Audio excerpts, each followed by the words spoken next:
Okay. Sasa iko hivi.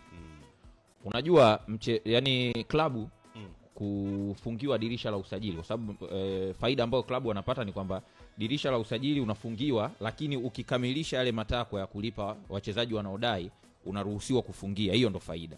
Lakini kusajili hiyo ndo faida. Lakini kitu ambacho nakiona muendelezo au kujirudia kwenye kufungiwa kwenye hiyo ban, kujirudia hiyo ni ishara mbaya sana.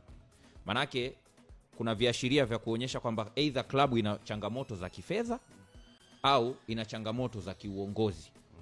Ushanielewa vizuri? Inawezekana timu inasajili wachezaji lakini inashindwa kumudu gharama, either wakati wanaachana nao au baadhi ya makubaliano ya kimkataba ambayo wachezaji wanaingia wakati wanajiunga na timu. Lakini kwa nini pia nimegusia swala la changamoto ya kiuongozi? Unajua klabu kubwa huwa zina idara zake, idara ya sheria, idara ya kifedha, pamoja na usimamiaji wa zile sheria pamoja na mikataba ya wachezaji, kitu ambacho ni muhimu sana kwa klabu kubwa kukifanya. Sasa inapotokea klabu kila mara inaingia kwenye hii migongano baina ya wachezaji na klabu kuhusiana na swala zima la mikataba, especially ya muda wa malipo, tafsiri yake ni kwamba kuna sehemu uongozi haufanyi kazi kitaalamu, inashindwa kuheshimu mikataba ya wachezaji pamoja na makubaliano ya kimkataba ya wachezaji, kiasi kwamba wachezaji wenyewe sasa inabidi wakalalamike kwenye mamlaka za juu kuhusiana na malipo. Kwa hiyo kwa hali kama kusema ni jambo la kawaida, na shangaa sana kwa sababu sio la kawaida. Klabu sababu vilabu vingi vipo kwenye orodha. Ndio maana nikasema kujirudia. Nimeanza na neno kujirudia. Kwa sababu tunavyozungumza Simba ina muda mrefu sana haijakutana na hizi changamoto. Na ukizungumzia timu kubwa mbili Tanzania, unazungumzia Simba na Yanga kama timu za mfano na kioo kwa vilabu vingine. Sasa kama ni jambo la kawaida au tunaaminishwa ni jambo la kawaida, kwa nini always liwe linatokea kwa upande wa Young Africans? Kwa upande wangu mimi nasikitishwa sana na hili swala. Na natamani kuona inabadilika na isitokee excuse kwamba ni jambo la kawaida na kuna vilabu vingine 2000 vinafanya hivyo, kwa sababu mimi nachoamini Young Africans wametuaminisha kwamba wameshavuka kwenye haya mambo ya kudaiwa na wachezaji, na wapo kiprofessional zaidi, na sasa hivi wanazungumzia miradi mikubwa. Sasa kurudi tena kwenye zile mambo ya kudaiana na kufungiwa, haijalishi hata kama mkilipa mnafunguliwa, lakini ile picha inaonyesha kwamba kuna changamoto za kifedha pengine kwenye klabu au kuna changamoto za kiuongozi. Lakini kupanga ni kuchagua. Nasir Khalfani, huenda wao wamechagua sisi tunaenda na mdundo huu ili tumlipe mtu ngawira zake anazotudai, lazima tuende huku. Unajua, miongoni mwa vitu ambavyo vinawapeleka Yanga kwenye hii issue ya kudaiwa mara kwa mara, kufunguliwa hizi kesi mara kwa mara, ni sera mbovu za usajili. Wanaodai obvious ni wachezaji na makocha. Na ukiangalia kihistoria kuna wachezaji wengi ambao washawahi kufungua hizi kesi kwenda kwa Young Africans juu ya madai. Na wachezaji wao wengi unakuta mchezaji kacheza miezi 6, klabu ina lazimika kumtoa. Walishacheza hapa kina Konkoni, shawahi kusikia kwamba wana kesi zao huko juu ya madai ya klabu.